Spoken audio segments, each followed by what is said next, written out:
Hola hermanos, Dios los bendiga.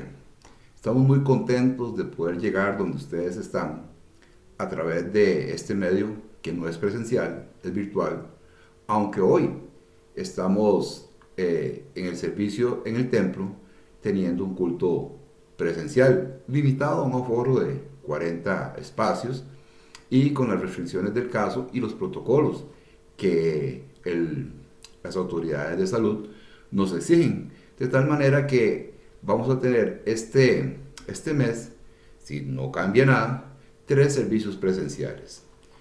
Hoy tenemos nuestro servicio que es 9 de agosto.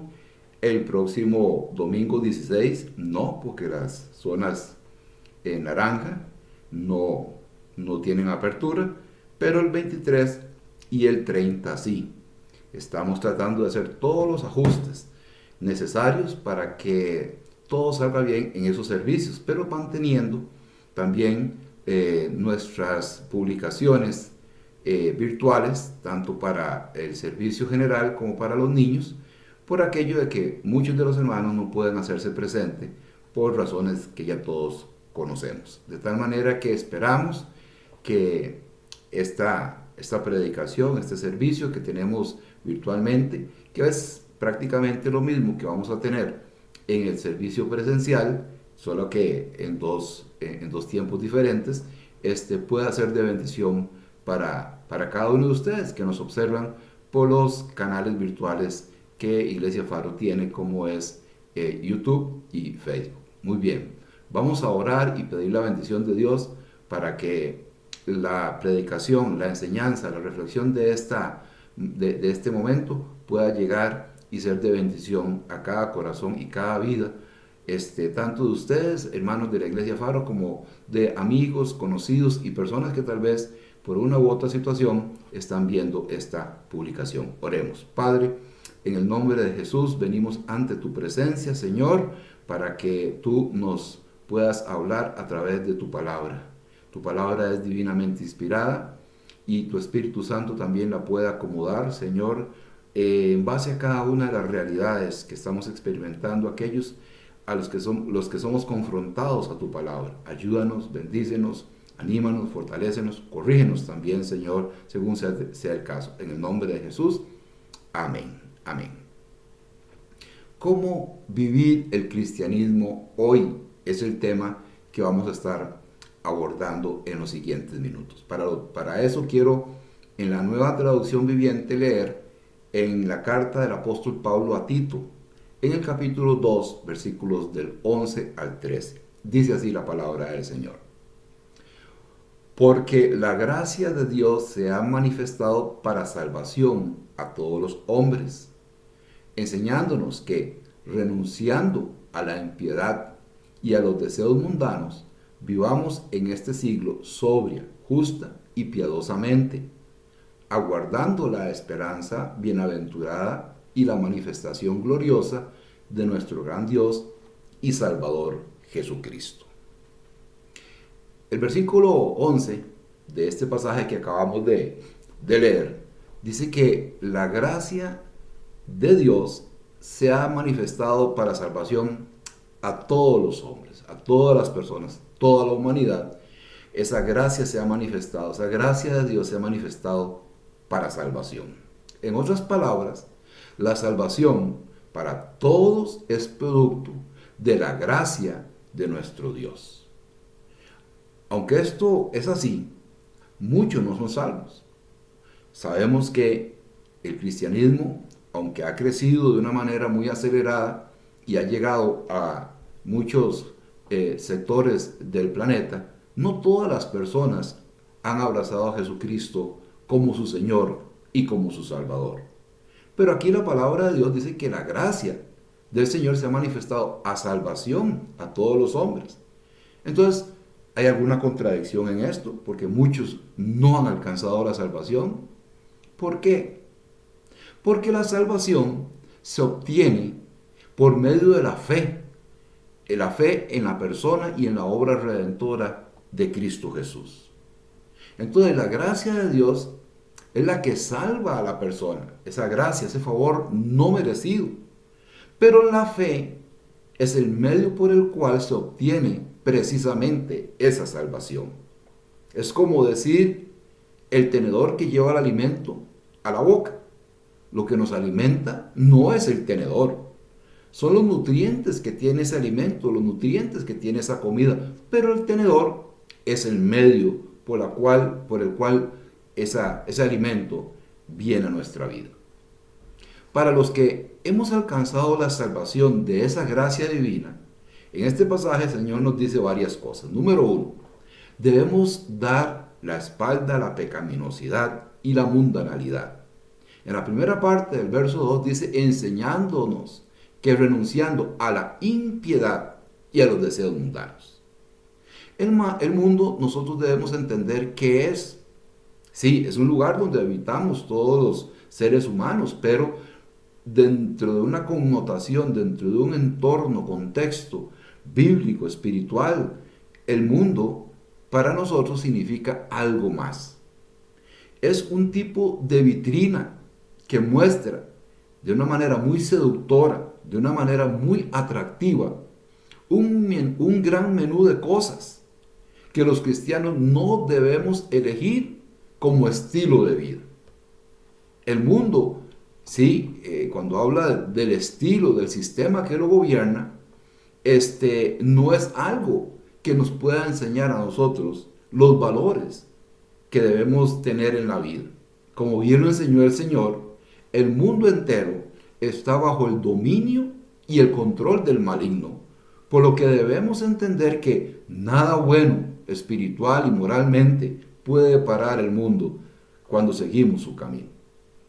Los estilos de vida pecaminosos son formas de conducta, estilos de vida que el mundo pretende que nosotros adoptemos.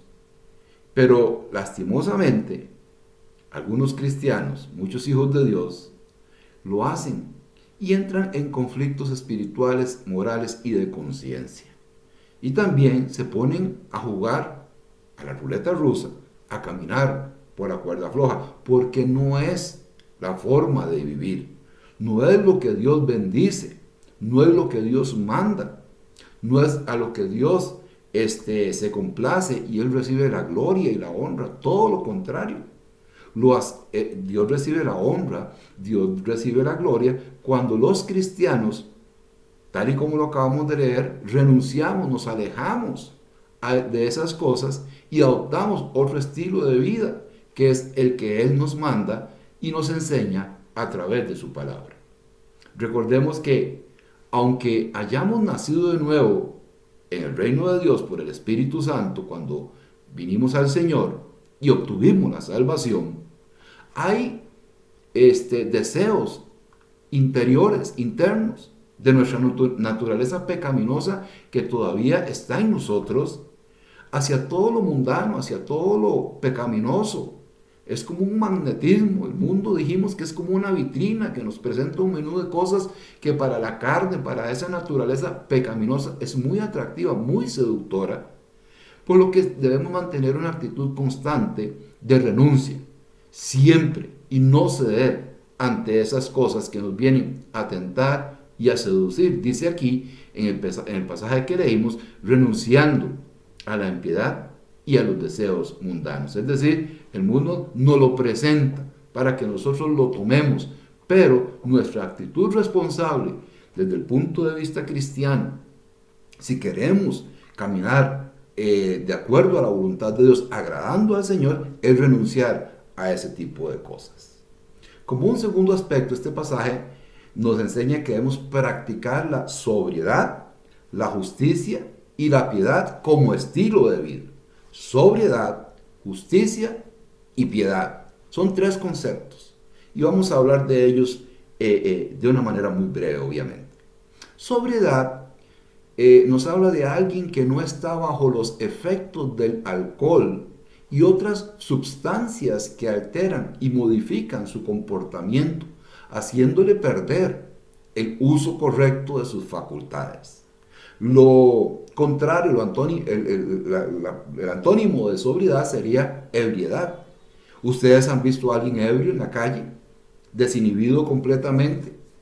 Puede que inclusive se le bajen los pantalones y muestre sus partes íntimas y la persona no tiene cuidado de eso.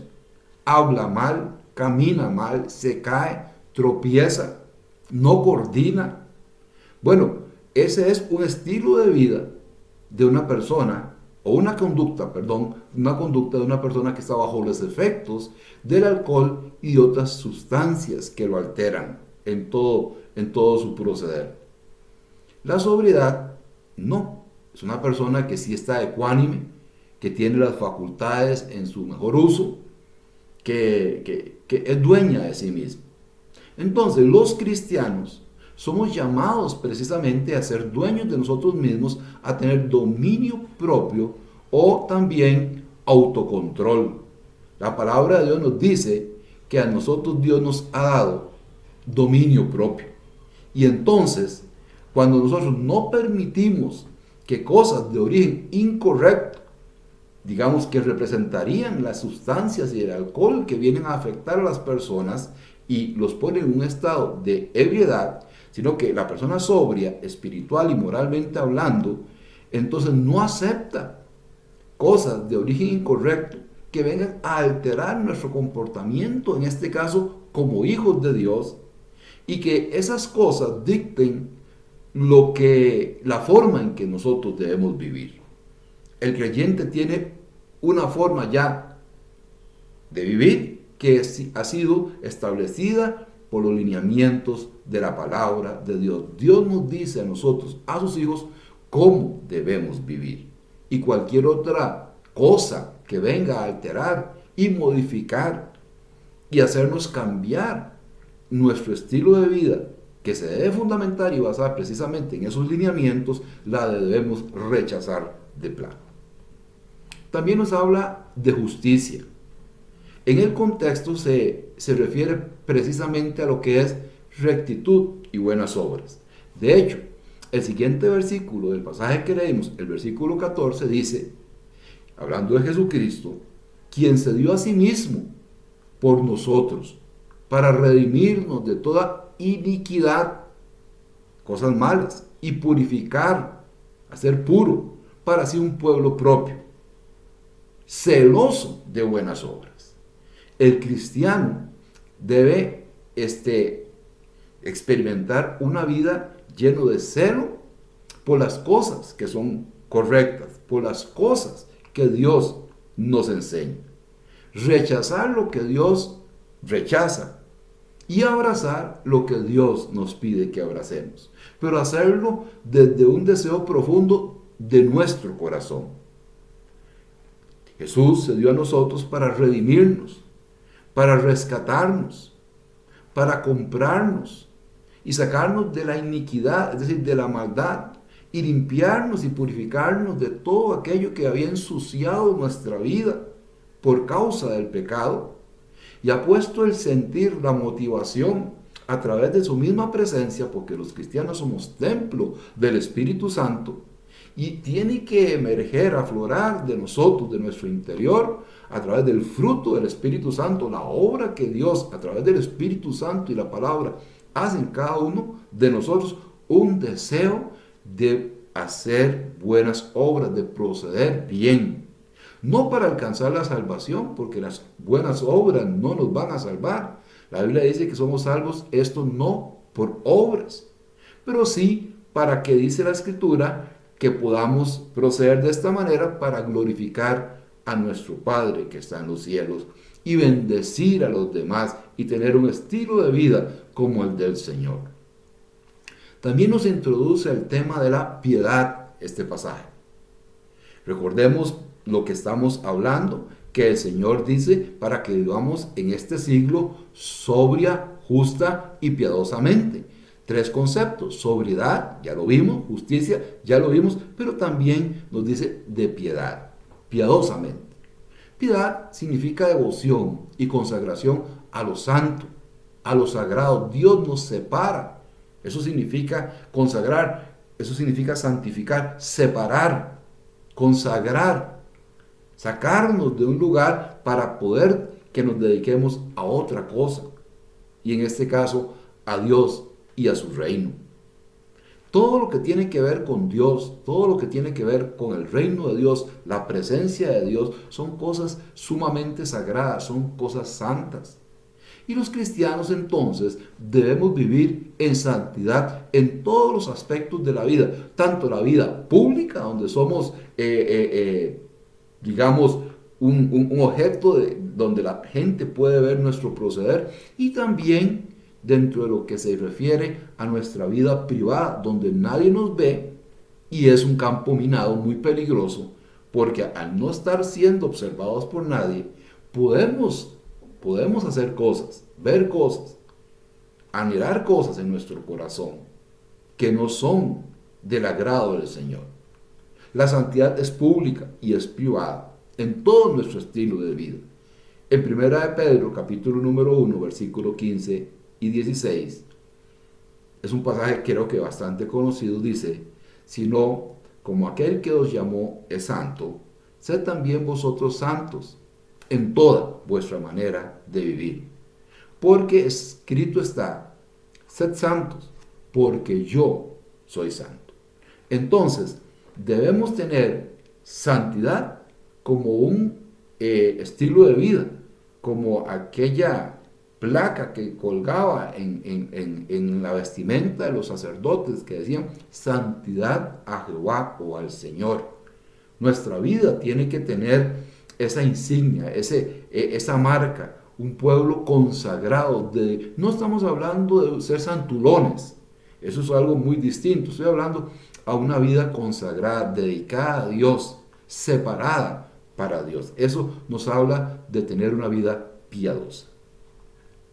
Y como tercer y último aspecto, el pasaje nos dice, aguardando, en el versículo 13, la esperanza bienaventurada y la manifestación gloriosa de nuestro gran Dios y Salvador Jesucristo. Los cristianos esperamos con pasión, con gozo, con esperanza, el retorno del Señor.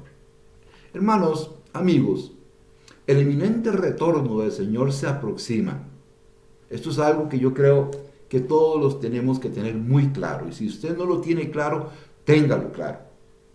El Señor vino a este mundo como Salvador, y Él, cuando se fue, antes de irse, prometió que regresaría por nosotros y vendrá también como juez sobre toda la tierra.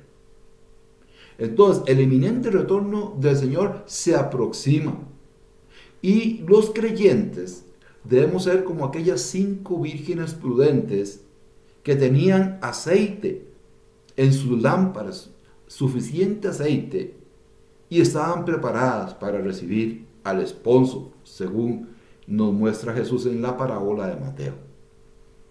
Habían 10 vírgenes, 5 eran prudentes, 5 eran insensatas, y las 5 insensatas se les llama así porque tenían muy poco aceite, y cuando el esposo venía, ellas tenían que encender sus lámparas. Para ellos se necesitaba el aceite, y ya no había aceite en sus lámparas. Querían conseguirlo, pero ya era muy tarde. Las 5 vírgenes prudentes se les llama así porque ellas sí estaban con el suficiente aceite en sus lámparas, de tal manera que cuando se dijo viene el esposo, en toda una corte, una procesión, de un ritual que había, ellas sí podían encender sus lámparas y alumbrar todo aquel desfile porque tenían suficiente aceite. La palabra de Dios dice que siempre haya ungüento en nuestras cabezas, y que nuestros vestidos sean blancos en todo tiempo. Siempre es la palabra clave. Debemos, como dijimos ahora, tener santidad como un estilo de vida. Eso representa las vestimentas blancas, las acciones justas de los santos, dice la palabra. Pero el ungüento, el aceite, representa la presencia del Espíritu Santo en nuestra vida.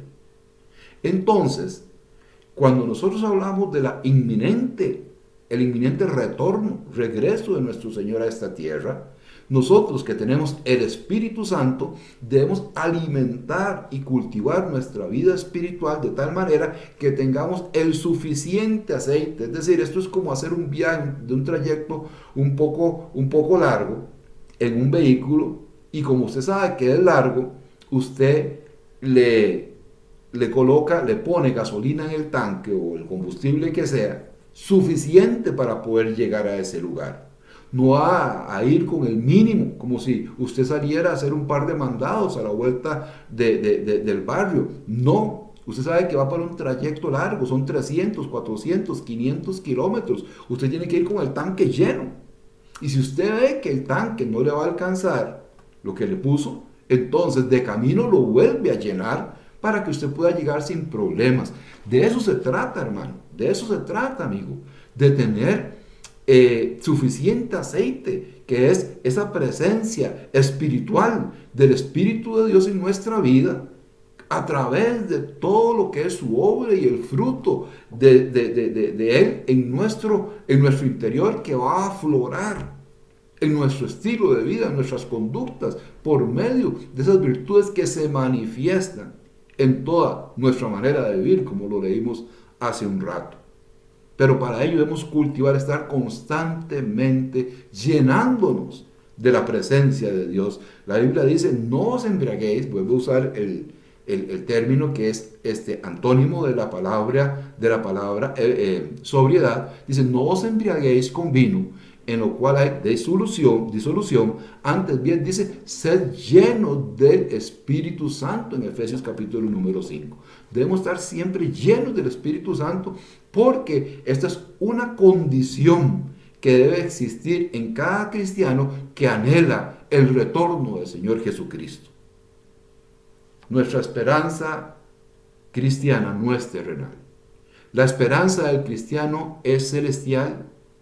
El Señor prometió regresar para tomarnos a nosotros y llevarnos al cielo para estar con Él en las moradas que está preparando por toda la eternidad. Esa es la esperanza de todo hijo de Dios. Ese es el anhelo principal del corazón de un cristiano. El día que vaya a ver al Señor cara a cara, y quiero decirle algo, hermano, algo que usted no desconoce, ese día se aproxima rápidamente. Los acontecimientos que se dan a nivel mundial muestran las señales propias de los últimos tiempos que estamos viviendo, hermanos. Son tiempos finales. Y el Señor va a regresar. Por eso el cristiano no debe estar vacilando en cuanto a su fe, inconstante. Hoy sí, mañana no, descuidado, siendo negligente, jamás. No es el terreno por el cual nosotros debemos transitar, sino debemos estar motivándonos y viviendo una vida constante, velando y preparándonos para ese gran momento, el momento más importante para nosotros, los hijos de Dios. En Lucas capítulo 21, verso 28, palabras del Señor, dice, cuando estas cosas comiencen a suceder, hablando de los señales del fin, erguíos, levantad vuestra cabeza, porque vuestra redención está cerca. Esa es la actitud, la postura que debemos tener, erguíos y levantar vuestra cabeza. Eso nos habla de confianza, estar preparado, que no nos va a agarrar nada por sorpresa, que no estamos descuidados. ¿Cómo vivir el cristianismo hoy? Es el título del tema que estamos hablando. Bueno, hermanos, como la Escritura nos enseña precisamente. Solo que hoy la carrera está en su etapa final. Corramos con paciencia la carrera que tenemos por delante, nos dice el escritor de Hebreos. Sí, hermano, hace 21 siglos el Espíritu Santo inspiró a ese escritor para que hoy esa palabra nosotros la podamos abrazar. Y la fe es eso, la vida cristiana es eso, una carrera. Pero hermano, mi amigo, ante lo que está pasando, nosotros debemos entender que estamos entrando en la etapa final de esa carrera. Y quiero decirle algo, la meta se vislumbra cada vez más cerca. Muchas cosas, mientras llegamos y cruzamos la meta, muchas cosas pueden venir para que nos desenfoquemos. Por eso dice la palabra, puesto los ojos en Jesús, el autor y consumador de nuestra fe. Porque muchas cosas pueden venir e intentar desenfocarnos. Y lastimosamente muchos cristianos se desenfocan, pierden la perspectiva, máximo en esos tiempos de tanta convulsión, crisis y de cambios tan fuertes. Muchos se desenfocan. También pueden venir otras cosas a golpear e intentar debilitar nuestra fe. Y hay creyentes que andan débiles en la fe. Pueden tener apariencia de que todo está bien, pero Dios sabe que no es así. Internamente son personas que han perdido aquella robustez, aquella fortaleza, y su fe es enclenque, es débil en este momento. Y muchas otras cosas vendrán a tocar la puerta de nuestro corazón para seducirnos. Y mientras más débiles estemos, más fácil pueden esas cosas seducirnos y sacarnos del camino. Hermano, pero la palabra de Dios es clara. Dice que la gracia de Dios se ha manifestado y lo sigue haciendo hoy. ¿Para qué? Para salvación. Para salvación a todos. Y los que ya hemos abrazado ese don inmerecido de la gracia de Dios, lo que nos corresponde es atesorarlo y cuidarlo y vivir con el ánimo al tope, la fe fortalecida, la esperanza robustecida, porque tal y como leímos en Tito al principio, la manifestación gloriosa de nuestro gran Dios y Salvador Jesucristo, hermanos, está muy cerca, mucho más de que cuando creímos por primera vez. Vamos a orar. Dios, te damos gracias en esta hora, en el nombre de Jesús, por la palabra. Pedimos que esta palabra, Dios, pueda ser de bendición. Pedimos que esta palabra hable a corazones, Dios.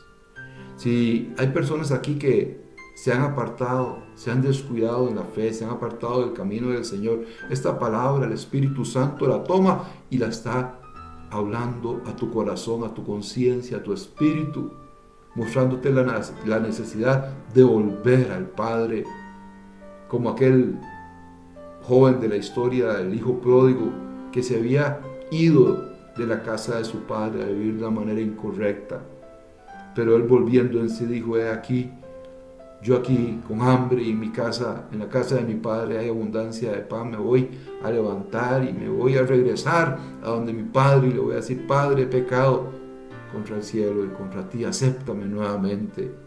Ya tal vez no como un hijo, pero por lo menos como un jornalero, porque había experimentado el ácido de lo que es separarse de la presencia del Padre y de todo lo que esto conlleva. Si tú te has apartado, es hora de que regreses al seno del Padre. Hay un Padre esperándote con los brazos abiertos. Si tú no te has apartado de las cosas del Señor, pero has estado débil, descuidado en tu fe, han venido cosas a distraerte, a robarte el enfoque de la vida, te estás sintiendo golpeado y débil por tanta cosa que se mueve en el ambiente, es necesario que hoy más que nunca nos fortalezcamos en el Señor y en el poder de su fuerza.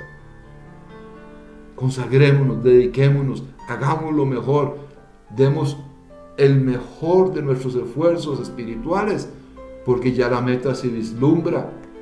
Cristo está ahí esperando, cruzándonos, para que cuando la crucemos, Él nos dé el premio y el galardón. Muchas gracias, Padre. Bendice a todos los que nos ven, escuchan, en el nombre de Jesús. Amén y amén. Dios me los bendiga, hermanos, y les animo a que estén atentos a nuestros anuncios. Con todo esto hay mucho cambio, entonces hoy podemos decir una cosa, mañana todo puede cambiar, de tal manera, hermanos, que el contacto continuo es necesario. Dios me los bendiga, la paz del Señor con cada uno de ustedes.